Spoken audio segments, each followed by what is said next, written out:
Halo para sahabatku sekalian, berjumpa lagi di channel ini. Kali ini saya ingin membahas terkait tentang perjodohan.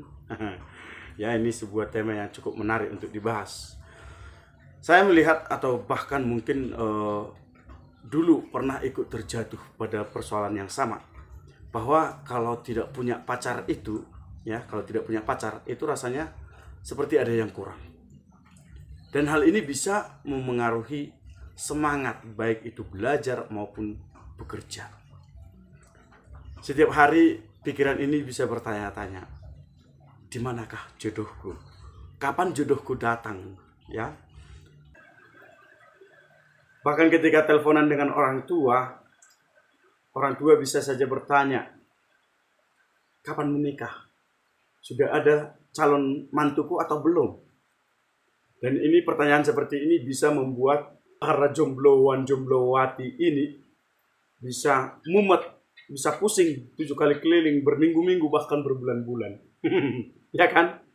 Lalu muncullah slogan yang sering kita dengarkan yang membuat para sahabat jombloan jomblowati ini merasa lega dan membuat orang itu bersabar menunggu kapan datang jodohnya. Slogan itu adalah jodoh di tangan Tuhan. Jodoh itu sudah diatur oleh Tuhan. Lalu ketika jodohnya sudah ketemu dan menganggap bahwa jodohnya ini adalah pemberian dari tangan Tuhan, maka tidak heran kita bisa melihat seseorang ini akhirnya dengan gampangnya pindah iman, menjual iman mereka dengan berpindah agama hanya karena jodoh. Ya, tidak sedikit kita bisa menemukan hal seperti ini. Selain itu juga ada orang, ya, banyak orang bisa dikatakan menyerah ketika usia mereka sudah semakin menua dan namun jodohnya mereka tidak juga kunjung datang. Tidak datang-datang, belum datang. Mereka menyerah, bahkan pasrah dan berkecil hati bahwa mereka tidak akan menemukan jodohnya lagi. Ya, ada yang seperti itu. Ada juga yang akhirnya menyalahkan Tuhan. Menyerah, pasrah, berkecil hati itu adalah hal yang manusiawi, ya. Tetapi kalau sampai menyalahkan Tuhan hanya karena jodoh yang belum datang, ini cukup sangat berbahaya. Ini sangat memprihatinkan tentunya. Perlu kita ketahui bahwa hidup ini bukan soal kawin dan dikawinkan. Ya, kalau hidup ini hanya soal kawin dan dikawinkan, kita tahu hewan pun melakukan hal yang sama, kan? Lalu kembali ke slogan yang tadi. Benarkah jodoh di tangan Tuhan? Menurut saya tidak. Tetapi manusialah yang menentukan jodohnya. Saya dan Anda dan siapapun kita. Kitalah yang menentukan jodoh kita. Lalu peran Tuhan ada di mana? Tuhan itu memberkati. Lewat kehadiran para pastor. Ya. Lalu mengapa seseorang belum menemukan jodohnya? Ini tentu banyak faktor yang bisa menyebabkan. Ya. Banyak faktor yang menyebabkan seseorang belum menemukan jodohnya.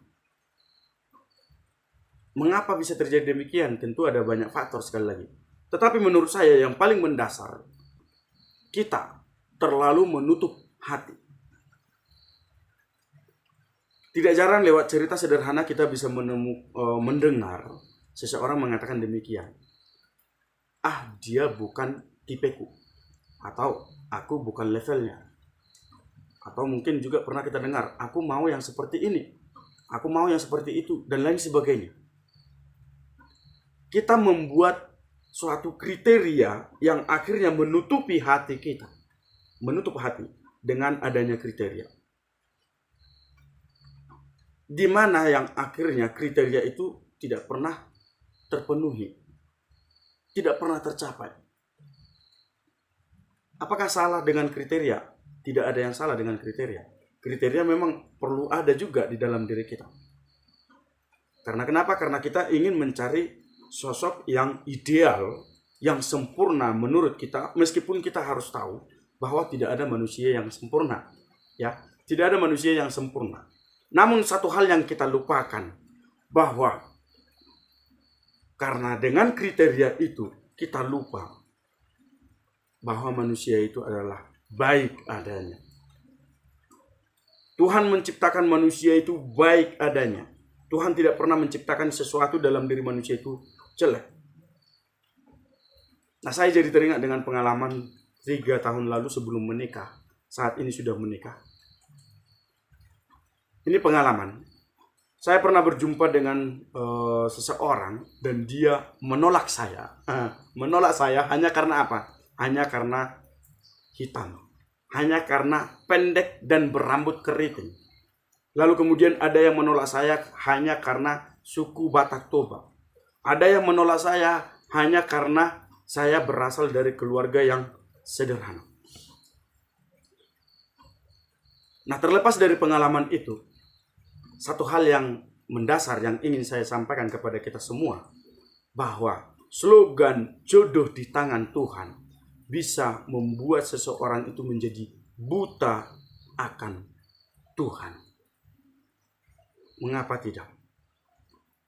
Kita bisa melihat di sekitar kita, lingkungan sekitar kita, bahwa ada orang Katolik atau Kristen yang setelah menemukan jodohnya dan ternyata jodohnya itu beda iman, lalu ketika mendengar atau mengingat slogan jodoh di tangan Tuhan tadi, akhirnya ia pun berani meninggalkan imannya akan Yesus. Karena baginya jodohnya tadi itu adalah berasal dari tangan Tuhan, berasal dari pemberian Tuhan. Nah, keputusan seperti ini bagi saya adalah sebuah keputusan yang terburu-buru. Sebuah keputusan yang sangat keliru ketika berani meninggalkan Yesus dan mengikuti jodoh yang beda iman itu. Orang yang sampai meninggalkan imannya akan Yesus hanya karena jodoh adalah orang yang tidak mampu memaknai arti kehidupan. Mereka yang meninggalkan imannya hanya karena jodoh yang beda iman ini, berarti mereka hanya melihat hidupnya sebatas seksualitas. Atau bahkan bahasa vulgarnya itu sebatas kawin. Padahal seperti yang saya katakan di awal tadi itu, hidup ini bukan soal kawin, bukan hanya soal kawin dan dikawinkan.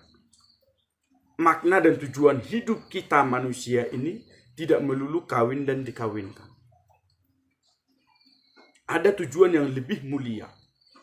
Maka karena itu jangan sampai para sahabat jombloan jomblowati yang belum menemukan jodohnya, sahabat pengikut Kristus, jangan sampai menggadaikan hidup hanya karena jodoh. Kemudian jangan menjual iman hanya untuk mendapatkan tubuh yang fana, tubuh yang sementara. Kawin dan dikawinkan itu hanya sesaat, hanya sementara. Tetapi iman, cinta, dan relasi dengan Allah Tritunggal tidak akan pernah berkesudahan. Tidak akan pernah berakhir sampai kapanpun. Maka kita jangan menjadi Yudas-Yudas yang baru yang menggadaikan relasi dengan Tuhan Yesus hanya karena jodoh yang beda iman, hanya karena sesuatu yang fana yang akhirnya menghancurkan kehidupan rohani kita bersama Allah Tritunggal. Saya kira ini perlu untuk kita sadari bersama, khususnya para sahabat-sahabat yang belum menemukan jodoh. Semoga tetap bersabar dalam penantian. Tuhan Yesus memberkati kita sekalian.